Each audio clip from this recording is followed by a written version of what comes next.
কেমন আছো বন্ধুরা? আশা করি তোমরা যে যেখানে আছো খুব খুব খুব ভালো আছো, সুস্থ আছো, স্বাভাবিক আছো, আনন্দে আছো। শ্রী গৃহকোণীর পক্ষ থেকে তোমাদের জন্য শুভ নববর্ষের প্রীতি, শুভেচ্ছার অভিনন্দন। আর বড়দের জন্য রইল আমাদের বিনম্র প্রণাম। যদিও 7-8 দিন অলরেডি পার হয়ে গেছে, তবু যেহেতু বছরের প্রথম আলাপ আজ, তাই ভাবলাম এটা তো বাকিই রয়ে গেছে, তাই নববর্ষের শুভেচ্ছা বিনিময়ের মধ্যে দিয়ে ব্লগটা স্টার্ট করলাম। আজ থেকে আনুমানিক প্রায় 20-25 দিন আগে আমাদের লাস্ট ব্লগটা তোমাদের জন্য পাবলিশ করেছিলাম, যেখানে ছিল অনেকগুলো আনন্দের খবর একসঙ্গে। আর ভেবেছিলাম যে সেই মুহূর্ত থেকে এখন প্রত্যেকটা দিনই বোধহয় আরও বেশি করে আনন্দমুখর হয়ে থাকবে এবং আরও বেশি করে আনন্দের সঙ্গে তোমাদের ব্লগগুলো শেয়ার করতে থাকবো। আরও একটা বিষয় তোমাদের এই প্রসঙ্গে বলে রাখি, যেদিন তোমাদের সাথে ব্লগটা শেয়ার করেছিলাম, ব্লগটা শ্যুট করেছিলাম তার 2 দিন আগে, আর যেদিনকে ব্লগটা পাবলিশ করেছি তোমরা ব্লগটা দেখতে পেয়েছো, সেদিন কিন্তু আরও দুটো ভালো খবর অলরেডি এসে কড়া নেড়েছে দরজায়, কিন্তু সেটাকে ইচ্ছা থাকলেও তোমাদের সাথে শেয়ার করতে পারিনি। তবে হ্যাঁ, আজকের ব্লগে আমি সেটা তোমাদেরকে বলবো না, নেক্সট ব্লগে তোমাদের বলবো। আমি বলছি না কালকে বা পরশু ব্লগে বলবো, সময় সুযোগ করে সেটা আরেকটুখানি বিষয়টা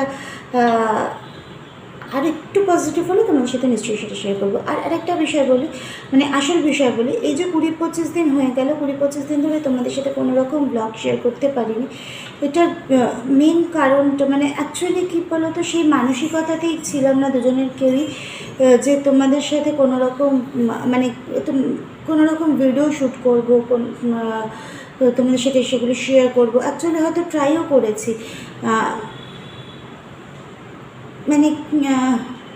এমনও দিন গেছে ব্লগ স্টার্ট করেছি, ভিডিও করা স্টার্ট করেছি, কিন্তু মানসিক পরিস্থিতি এমন একটা ছিল সেটাকে শেষ করতে পারিনি, বা পুরোটা শ্যুট করলেও আর এডিট করবার মতো মানসিকতা ছিল না।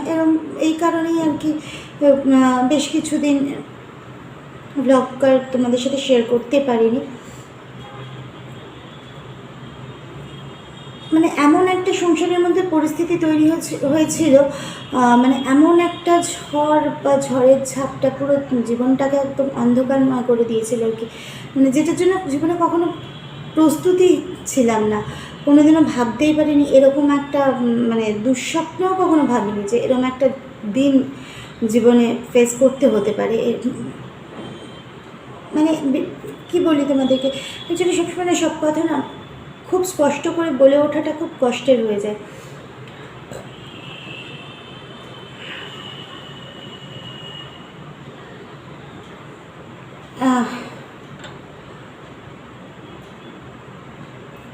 অ্যাকচুয়ালি বিষয়টা কি জানো তো, জীবনে বেশ কিছু প্রচুর কিছু ত্যাগ করেছি যেটা চূড়ান্তভাবে নিজের, কিন্তু তবু সে এই জিনিসটা হাসি মুখে ত্যাগ করেছি। এতটুকু সেগুলোর জন্য কোনোদিনও কষ্ট বোধ হয়নি। কিন্তু বিশ্বাস করো, এই যে পরিস্থিতিটা তৈরি হয়েছিল, এটাকে মেনে নেওয়াটা সাংঘাতিক ব্যাপার হয়ে গেছিলো। মাঝে ওই মুহূর্তে দাঁড়িয়ে মনে হয়েছিল এই দিনটা দেখার আগে পুরো জীবনটাই যদি স্তব্ধ হয়ে যেত, জীবনটাই যদি শেষ হয়ে যেত, সেটাই বোধহয় অনেক বেটার ছিল।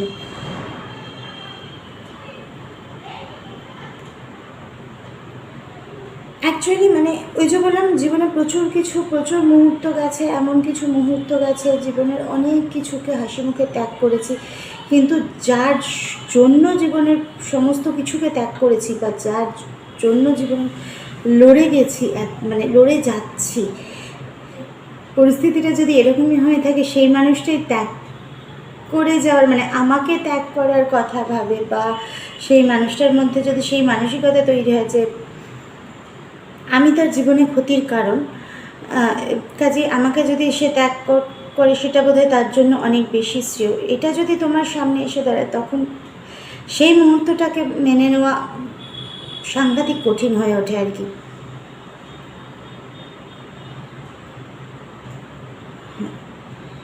অ্যাকচুয়ালি বিষয়টা হচ্ছে ঘটনাটা হয়তো চূড়ান্ত আকার আজকে মানে সে আজ এতদিন পার করার পর হয়তো একটা চূড়ান্ত জায়গা নিয়েছিল, বিষয়টা চূড়ান্ত মোড় নিয়েছিল। কিন্তু বিষয়টাকে অ্যাকচুয়ালি বিষয়টা জানো তো, আরও একটা স্পেসিফিক করে বলি তোমাদের, বিষয়টা যত না সৃষ্টি হওয়া, অনেক বেশি করে সৃষ্টি করে দেওয়া। সংসারের মধ্যে একটা সাংঘাতিক বিষ দিনের পর দিন ভরে দেওয়া হয়েছে আর কি, যেটা দায়িত্ব সহকারে সুমিতের মা, সুমিতের দুই মাসি, মেসো, মামা, মামি দায়িত্বের সঙ্গে বিষয়টাকে করে গেছে। সংসারের মধ্যে কিভাবে বিষ গোলা যায়, মানে তাদের টার্গেট হচ্ছে, মানে তাদের বক্তব্য হচ্ছে সুমিত আমাকে বিয়ে করে চূড়ান্ত ঠকেছে, প্রচুর কিছু প্রাপ্তিযোগ হতে পারত, মানে যেটা হয়ে থাকে বা ওদের বাড়ির বাকি ছেলেদের হয়, সেই জায়গা থেকেও বঞ্চিত হয়েছে। তো এখনও সময় আছে, ও যদি আমাকে বা ছেলেদের ছেড়ে বেরিয়ে আসতে পারে, এই সম্পর্কটাকে ত্যাগ করে বেরিয়ে আসতে পারে, এখনও সময় আছে, যেটাকে ওর মা আবার নতুন করে গড়ে দিতে পারে প্রচুর কিছু প্রাপ্তিযোগের সঙ্গে। তো যাই হোক, একটা সময় হয়তো কখনো কখনো খুব বেশি বিষয়টা মানসিকভাবে একটা ধাক্কা সৃষ্টি করতো, হয়তো সেগুলো নিয়ে সুমিতের সাথে কখনো খিটমিট, কখনো প্রচুর অশান্তি, অনেক কিছু হয়েছে। কিন্তু যতই যাই হোক, সব কিছুর পর তখন মনে হয় যেন মানুষটা আলটিমেটলি যত যে যাই বলুক, সুমিত অ্যাটলিস্ট আমার পাশেই রয়েছে। কিন্তু হঠাৎ করে জানি না কেন এই বিষয়টা তৈরি হতে শুরু করলো। মানে বিষয়টা তৈরি হয়েছে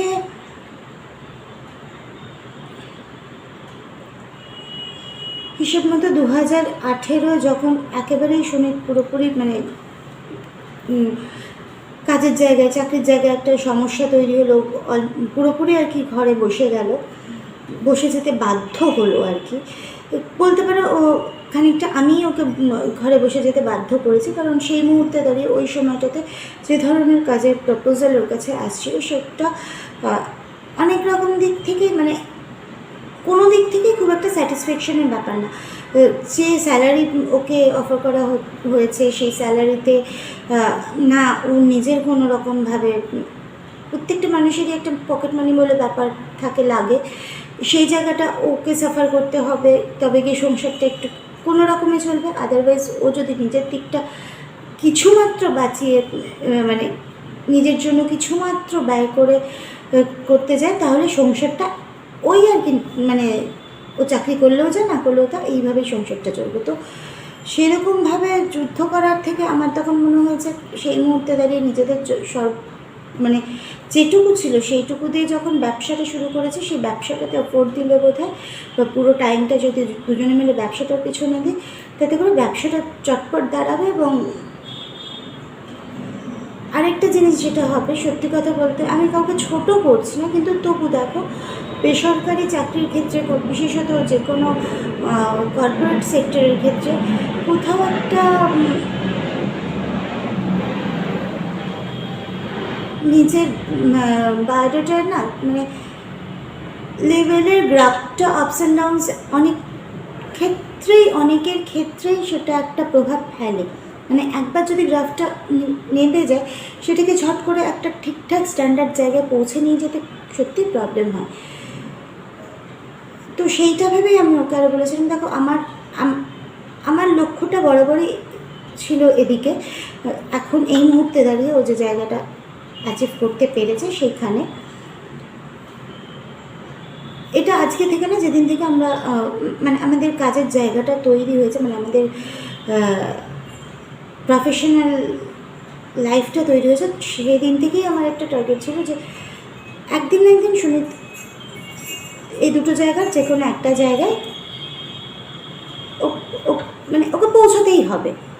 আমি ওকে দুটোর মধ্যে যে কোনো একটা জায়গায় দেখতে চাই, এইটা একটা আমার বড় বড় টার্গেট ছিল। তো যাই হোক, ভগবানের আশীর্বাদ হোক, তোমাদের আশীর্বাদ, সব কিছু মিলিয়েই আজ সেই জায়গাটা হয়তো ছুঁতে পেরেছে, আমি বলছি না পুরোপুরি অ্যাচিভ করে ফেলেছে, কারণ কি গোটা বিষয়টার মধ্যে অনেকটা অনেক কিছু মানে অনেক প্রসিডিওর্সটা অনেকটা বড়, তো সেই জাস্ট এই যে জায়গাটা ধরতে পেরেছে, মানে জায়গাটাকে টাচ করতে পেরেছে, সেই এই সুযোগটাও কিন্তু সহজে সকলের আসে না, এটাও একটা অনেকটা বড় অ্যাচিভমেন্ট। তো যাই হোক, আশা করি তোমাদের ভালোবাসা আশীর্বাদ থাকলে, ভগবানের আশীর্বাদ থাকলে কিছু মানে খুব তাড়াতাড়ি এই জায়গাটাও একদম 100% অ্যাচিভ করে নিতে পারবে। কিন্তু যাই হোক, এই যে যুদ্ধটা, এটাকে যদি মানে জানি না ওকে আর কি, এই যে যুদ্ধের সময়টা হয়তো ওই সময় কখনো ফাইন্যান্সিয়াল সাপোর্টের জন্য সুমিতের বাবার থেকে সাপোর্ট নিতে হয়েছে, কি হয়তো ব্যবসা থেকে যেটুকু আর্ন হয়েছে, সবে শুরু করা একটা ব্যবসা, তার থেকে যেটুকু আর্ন হয়েছে, কারণ ব্যবসাটাও রোলিং করানোর একটা ব্যাপার থেকে, ব্যবসার পুরো টাকাটাই যদি আমি নিজের সংসারে ঢেলে দিই, ব্যবসাটাকেও তো আমার রোল করাতে হবে। তো যাই হোক, এইসব সব রকম মিলিয়ে হয়তো কখনো কখনো সুনীতের বাবার থেকেও সাপোর্ট চাওয়া হয়েছে ফাইন্যান্সিয়ালি, এবং এটাকেই ইস্যু করে সুনীতকে ভীষণভাবে বোঝানো শুরু হয়েছে যে আমি কতটা ক্ষতিকারক ওর জন্য। তো প্রথমটা তখন আমি বিষয়টা আমি জানলে আমার সামনেই ঘটনাগুলো ঘটলো, একটা সময় পর্যন্ত ভেবেছিলাম না সুনীতের সাপোর্টটা হয়তো আমার প্রতি রয়েছে, আমার দিকেই রয়েছে, ও আমাকে বুঝছে। কিন্তু হঠাৎ করে কিছুদিন আগে, যে বললাম আনুমানিক 25 দিন আগে এই ব্লগটা তোমাদের কাছে তোমাদের জন্য পাবলিশ করেছি, আর তার দিন পাঁচেক আগে এমন কিছু জিনিস আমার চোখের সামনে অজান্তে হোক, অনিচ্ছাকৃত হোক, যে কোনোভাবেই হোক আমার চোখের সামনে চলে আসে, যেখান থেকে দাঁড়িয়ে মানে মুহূর্তে পায়ের তলার মাটিটা সরে গিয়েছিল, মানে সমস্ত কিছু, গোটা পৃথিবীটা যেন স্তব্ধ হয়ে গিয়েছিল এরকম একটা বিষয়। যে মানুষটাকে সব থেকে বেশি ভরসা করেছি, সেটা কি ভুল, মানে কি বলবো, আমি তোমাদের হয়তো ভাষার বিষয়টা প্রকাশ করতে পারছি না।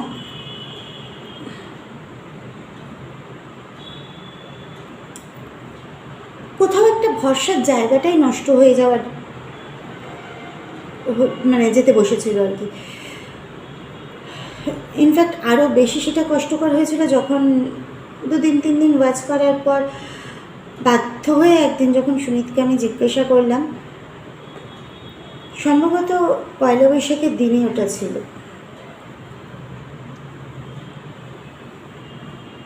সুনীতকে যখন জিজ্ঞাসা করলাম যে আমার চোখে এই জিনিসগুলো পড়ছে, এগুলো কী,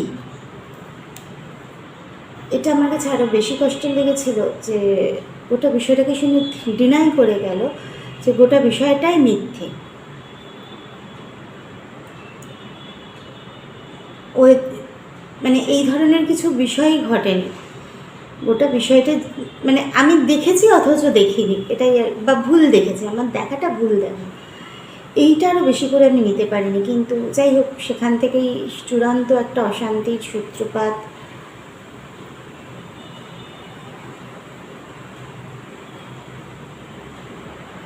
আর মানে পরিস্থিতিটাও তখন মানে সেই মুহূর্তে দাঁড়িয়ে এমন একটা দিকে টার্ন নিতে শুরু করলো, সেখানে দাঁড়িয়ে সত্যি কথাই কোনো রকম ব্লগ শ্যুট করার মতো মানসিকতা একেবারেই ছিল না।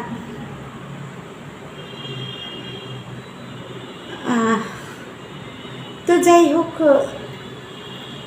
আমি জানি না এটার পরিপ্রেক্ষিতে সুনীত কিছু নিশ্চয়ই হয়তো বলবে, বসেই আছে এখানে। শুভ নববর্ষের শুভেচ্ছা তোমাদের সবাইকেই।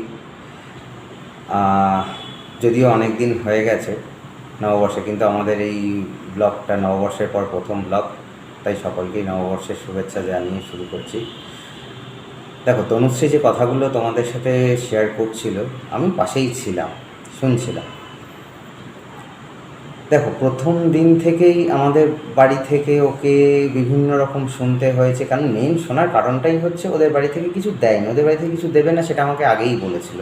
কারণ বলেই ছিল ওদের বাড়ি থেকে ওর বাবা এবং মা যে আমরা যে মুহূর্তে বিয়ে করছি সেই মুহূর্তে তাদের পক্ষে কোনো রকম কন্ট্রিবিউট করা সম্ভব নয়। সে ওনারা কন্ট্রিবিউট করবেন কি করবে না সে নিয়ে আমার কোনোদিনই মাথা ব্যথা ছিল না। যদিও আমার বাড়ির সকলের মাথা ব্যথা কম বেশি ছিল, তখন আমি জানতামও না ছিল কি ছিল না, কারণ আমরা জানি আমরা দুজনে চাকরি করছি, আমরা নিজেদের মতো করে সংসার গুছিয়ে নেবো, আর যেটুকুনি দরকার থাকবে ওটা আমি বাবার কাছ থেকে ব্যাকআপ পেয়ে যাব, আমি জানতাম। তো সেভাবেই শুরু হয়েছিল। কিন্তু যেটা বিষয় হলো যে দিনের পর দিন কোনো না কোনো কারণে হয় আমার মাসি, আমার মাও বলেছেন, ইনফ্যাক্ট আমার মা গত বছরখানেক বছর দেড়েক আগেও কিছু কথা বলেছে যে আমাকে হয়তো অন্য জায়গায় বিয়ে দিলে সে অনেক টাকা পণ পেত। অ্যাকচুয়ালি আমাদের বাড়ি শান্তিপুরে ছিলাম আমি, তোমরা আগেই জানো বলেছি। তো সেখানে নাকি ছেলেদের বিয়ে দেওয়ার সময় তাদের সাথে ব্যবসা, গাড়ি বাড়ি বা প্রচুর টাকা পয়সা এগুলো দিয়ে থাকে। এটা আমার মায়ের বক্তব্য এবং সে অনেক দিন ধরেই চাইছে এসছে যাতে এইভাবেই হয়। যেহেতু ওদের বাড়ি থেকে কিছু পাওয়া যায়নি বা আমিও কোনো দিন মাথা ব্যথা করিনি, কারণ ওই যে বলেছি আমরা জানি আমাদের মতো করে আমরা চলতে শুরু করবো, আমরা ঠিক করে নেব।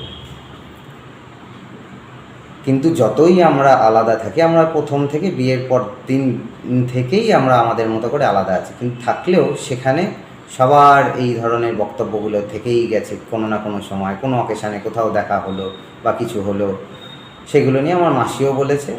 ইনফ্যাক্ট আমাদের বাড়িতে এসে যখন ছিল বাবার সাথেও বেশ কিছু কথা হওয়াতে তখন সেখানেও বলেছে। এসবগুলো তো কম বেশি চলছিলই। এর মধ্যে মেন জায়গা যেখান থেকে সূত্রপাত হলো 2016-তে আমরা যেখানে চাকরি করছিলাম, ও তো তার আগেই ছেড়েছিল। আমার বড় ছেলে হওয়ার পর এক দেড় মাস পরেই বোধহয় ছেড়ে দিয়েছিল। হ্যাঁ, যাই হোক, তারপরেও আমাকে ছাড়তে হলো কারণ ওখানে কিছু ফিনান্সিয়াল প্রবলেম শুরু হলো।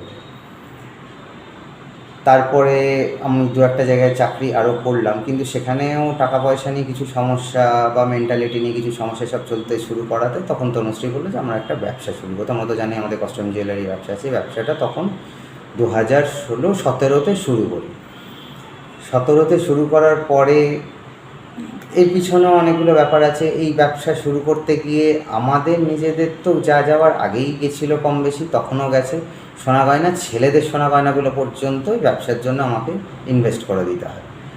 এবারে নতুন ব্যবসা, সেখানে তো যেটা বললো আর কি, ওখান থেকে সবটা তুলে নিয়ে এসে নিজেদের সংসার চালালে তো আর ব্যবসাটা দাঁড়াবে না।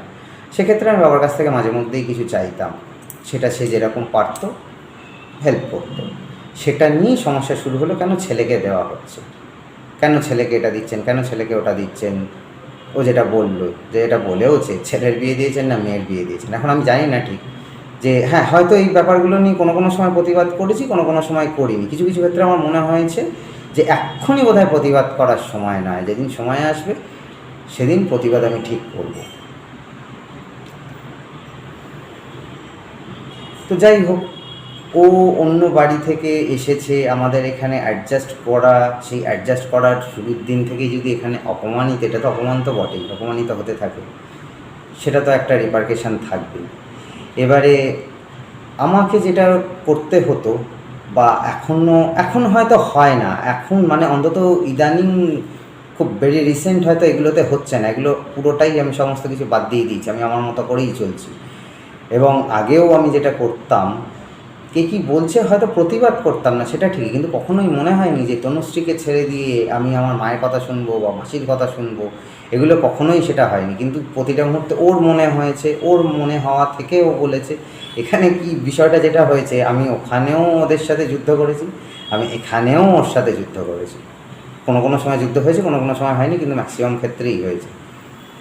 আমারও তো একটা মানসিক চাপ থাকে সবসময়, যে আমি একজনকে বাদ দিয়ে দিয়েছি, আর একজনের সাথে চলবো যখন শুরু করেছি এবং আগেই ঠিক করেছি তার সাথে চলবো, তার সাথেই চলছি। কিন্তু সেখান থেকেও আমাকে শুনতে হচ্ছে আমি নাকি আমার মায়ের কথায় চলছি, আমি আমার মাসির কথায় চলছি। হ্যাঁ, প্রতিবাদ করলাম না মানেই তাদের কথায় চললাম এরকমটা ব্যাপার নয়। প্রতিবাদ লোক সবসময় করবে এটাও কথা না, আর পারিপার্শ্বিক অনেক রকম ব্যাপার থাকে। প্রতিবাদ করবো বললেই সবসময় বোধহয় করা যায় না, আমার সেটাই মনে হয়। আমি সে কারণে করিও নি, কোনো কোনো সময় করেছি, কোনো কোনো সময় করিনি। তো যাই হোক, ইদানিংকালে আমাদের মধ্যে অশান্তিটা আরও বেড়ে উঠল। ও ও সবসময় বলে যাচ্ছে যে আমি ওদের কথা শুনে চলছি, ওদের কথা শুনে চলছি। ওকে কিছুতেই আমি বুঝে উঠতে পারছি না, এটা কখনোই নয়। এর মধ্যে বেশ কিছু অপ্রাসঙ্গিক ঘটনা ঘটলো। হ্যাঁ, আমি মিথ্যা কথা বলেছি, এমন কোনো কারণ নেই। কেউ আমাকে শিখিয়ে দিয়েছে, কেউ আমাকে পড়িয়ে দিয়েছে, তাই কাজগুলো হয়েছে, এরকমটা ব্যাপার না। হয়েছে, এমনিই হয়েছে। কিছু কিছু ক্ষেত্রে ভেবেছি, আরে ভাই, আমি তো দুদিক থেকেই শুনছি। একদিক থেকে মাঝে মধ্যে বলা হচ্ছে, যখন ফোনাফোনি হচ্ছে বা কিছু হচ্ছে তখন বলা হচ্ছে, আর একদিক থেকে সারাক্ষণই আমি শুনে যাচ্ছি যে আমি নাকি তাদের কথা শুনে চলছি। অ্যাকচুয়ালি ব্যাপারটা তা নয়। আমি প্রথম থেকেই নিজের সংসারটা তৈরি করেছি। এই সংসার তুমি জানো, তোমরা প্রত্যেকেই এর আগেও জেনেছো। আমার এখানে নিয়ে আমরা তিনবার সংসার গোছালাম বিয়ের পর থেকে। তো সেই একটা চাপ তো আমার রয়েছে, চারিদিক থেকে আমার ওপরে চাপ রয়েছে, এবং চাপটা আমাকে নিতে হবে। সংসারটা আমার, বাচ্চাগুলো আমার, হ্যাঁ, সেখানে তো চাপটা আমাকে নিতেই হবে। সেই চাপের অংশীদার হয়তো তনুশ্রীও, সেটা ঠিকই, কিন্তু তনুশ্রীর দিক থেকে যে বক্তব্যগুলো প্রতিটা মুহূর্তে এসেছে, সেটাও আমার ওপর প্রত্যেকটা মুহূর্তে চাপ সৃষ্টি করে চলেছে। আমি ওকে কোনোদিনই বুঝিয়ে উঠতে পারি না, এখন নয়, মানে কয়েকদিন আগে অবধিও আমি বুঝিয়ে উঠতে পারছিলাম না যে আমি ওদের কথা শুনে কোনো সময় চলছি না, প্রতিবাদ করছি না প্রত্যেকটা মুহূর্তে, মানে আমি ওদের কথা শুনে চলছি তা নয়। সবসময় প্রতিবাদ করার যায় না বললে ভুল হবে, যায় না মানে কোনো না কোনো কারণ থাকে, তাই বোধহয় যায় না। সেই কারণগুলো ছিল বলেই যায়নি বা করিনি। তো যাই হোক, নিজেদের মধ্যে ভুল বোঝাবুঝির বিষয়টা মিটে গেছে। আশা করি আর কোনো দিন আসবে না, কারোর তরফ থেকেই আসবে না। এর মধ্যে আমার ছেলেরাও অনেকটা কিছু সাফার করেছে, নিজেদের মধ্যে অশান্তিগুলো তাদের ওপরও কিছু রিপারকেশন থেকেই যায়, বুঝতেও পারি, কিন্তু হয়েছে। যাই হোক, আর হয়তো হবে না, আর হয়তো কেন, হয়তো নয়, আর হবে না। আমরা আপাতত এই মুহূর্তে যে চাপই থাক, ফিনান্সিয়াল চাপ থাক আর যাই থাক, ভালো আছি, আরও ভালো থাকবো। আর হ্যাঁ, চাকরির বিষয়টা, হ্যাঁ, আমি হয়তো এদিক ওদিক সেদিক, কিছু তো করার নেই, আমার ওপরে বিভিন্ন রকম চাপ আছে, আমাকে খুঁজতে হচ্ছে। আমি এই টেম্পারামেন্টটা নিতে পারি না, যে টেম্পারামেন্টটা নিতে পারি যে এটা তোমাকে করতেই হবে, ওখানে তুমি যেও না, ওটা তুমি করতে যেও না, ওটা করতে গেলে, হ্যাঁ, এটা তো ঠিকই, সিভির ওপরে যদি গ্রাফটা যদি নিম্নমুখী হয়, তখন আবার সেটাকে তুলে ধরাটা খুব মুশকিল। যাই হোক, ওর মনের জোর ছিল বলে হয়তো আজকে এই জায়গায়, পুরোটা না হলেও অন্তত কী বলবো, 40 to 45% অ্যাচিভ করা গেছে। আমার মনের জোরের থেকেও বেশি এই যুদ্ধটা হয়তো ওর মনের জোরটা অনেক বেশি ছিল। আমি আমার মতো করে চেষ্টা করে গেছি, বলেছি, করেছি, কিন্তু যাই হোক, আমার থেকেও হয়তো মনের জোরটা ওর বেশি ছিল। ও পাশে ছিল বলেই হয়তো এই জায়গাটা আরও পৌঁছতে পেরেছি। যাই হোক, চলো, আমি আর বেশি কিছু বলবো না, কারণ ব্লগটা অনেকটা বড় হয়ে যাচ্ছে। বাকি কথাগুলো আমিও, যেটা আমার মনে হয় বা আমার মনে হয়েছিল বা হয়েছে, সেগুলো ওর মনে হওয়ার কী হয়েছে না হয়েছে সেটা জানি, তারপর তোমাদের সাথে সেগুলো আরও শেয়ার করব। তো সুনীতের কাছে শুনলে তোমরা সব কিছু, যদিও আমার কাছে বিষয়টা এখনও খুব একটা পরিষ্কার না, যে হঠাৎ করেও সেদিনকে আমাকে মিথ্যে কথাটা কেন বললো, সেটাও আজও পরিষ্কার করে খুলে বলেনি। কেন হঠাৎ এই মিথ্যের, কী বলবো, মানে মিথ্যের আশ্রয়টা কেন ওকে নিতে হয়েছিল। যাই হোক, একটা চূড়ান্ত ভুল বোঝাবুঝি, একটা সাংঘাতিক মানসিক যন্ত্রণা, মানসিক অশান্তি, মানসিক কষ্টের মধ্যে দিয়ে গোটা 25-30 দিন কাটিয়েছি, যার ফলে তোমাদের জন্য কোনো রকম ব্লগ তৈরি করতে পারিনি, ইচ্ছে থাকলেও করতে পারিনি। অনেক সময় চেষ্টা করেছি, আচ্ছা ঠিক আছে, ব্লগটা করতে গেলে যদি মনটা একটু অন্যদিকে ঘুরিয়ে রাখা যায়, হয়তো খানিকটা কষ্ট লাগবে হবে, কিন্তু দেখা গেছে ব্লগ শ্যুট করা শুরু করেছি, কিন্তু কমপ্লিট করতে পারিনি বা করতেই পারিনি, কিংবা কখনো কখনো কমপ্লিট করেও সেটার এডিট করা বা পাবলিশ করা, সেই মানসিকতাগুলোই আর কাজ করেনি। তো যাই হোক, আরও একটা মজার কথা বলি, এই পরিস্থিতিতে মানে অনেকেই জানো যারা খুব ক্লোজড,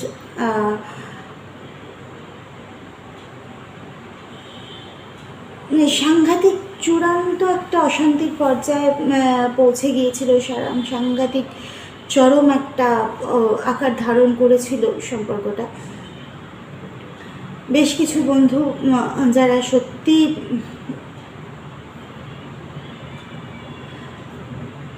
একটা সাপোর্ট দেওয়ার কথা ভেবে বা মধ্যস্থতা করে যদি জিনিসটাকে পরিষ্কার করে দেওয়া যায়, এই কথা ভেবে অনেকেই এগিয়ে এসেছে। আবার কিছু বন্ধু যাদের সত্যি বন্ধু বলতেও হাসি পাচ্ছে আজকে, তাদের মুখোশগুলো খসে গেছে। মানে ব্যাপারটা হচ্ছে, কিছু মানুষ থাকে না, তোমার ভীষণ ভালো বন্ধু আমি, কিন্তু কখন যখন তোমার গন্ধগুলো আমি খুঁজে বার করতে পারবো, তোমার গন্ধগুলো খুঁজে বার করে সেই মজাটা নিতে পারবো, মানে তোমার জীবনের যন্ত্রণা থেকে আমি আমার বাঁচার রসদটা খুঁজে পাবো, সেরকম বন্ধুও বেশ কিছু চোখের সামনে জল করে উঠেছে। তো যাই হোক, একটা জিনিস হয়তো ভগবান যা করে বা যা করে সবটাই ভালোর জন্যই করে, এটা বিশ্বাস রাখি। চূড়ান্ত একটা ঝড়ঝাপটা সামলে পরিস্থিতি আজ একদম মানে একদম থিতু। আমরা সত্যি কথাই নিজেদের মধ্যে এই যে ভুল বোঝাবুঝির জায়গাটা আজ দীর্ঘদিন ধরে একটা চাপা অশান্তি চলছিল, সেই জায়গাগুলো একদম পরিষ্কার হয়ে গেছে। ভীষণ ভীষণ ভীষণ মানে আগের থেকেও হয়তো আরও অনেক বেশি আনন্দের সাথে এখন দিনগুলো আমাদের কাটছে বা কাটবে বলেই বিশ্বাস রাখছি, ভরসা রাখছি। আরও বেশি করে আনন্দ করে দিনগুলোকে কাটাতে পারবো।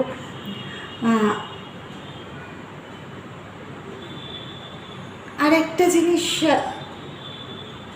ভীষণভাবে মানে আরও বেশি করে বিশ্বাস করতে ইচ্ছা করছে, আবার এই যে নতুন করে আমরা একসঙ্গে পথ চলার অঙ্গীকারটা নিয়েছি, প্রকৃত ভালোবাসা যদি না থাকতো সম্পর্কের মধ্যে, তাহলে বোধহয় এটা, যে পরিস্থিতি তৈরি হয়ে গেছিলো, তাহলে বোধহয় এটা সত্যি সম্ভব হতো না। আর এটা বোধহয় জীবনের একটা চরম শিক্ষা লাভ করলাম। জানি না এই বিষয়ে সুনীতির কি মত হবে। সম্পর্কের ভালোবাসাটা যদি, যে কোনো সম্পর্কের ভালোবাসার বিশ্বাসটা যদি প্রকৃত হয় না,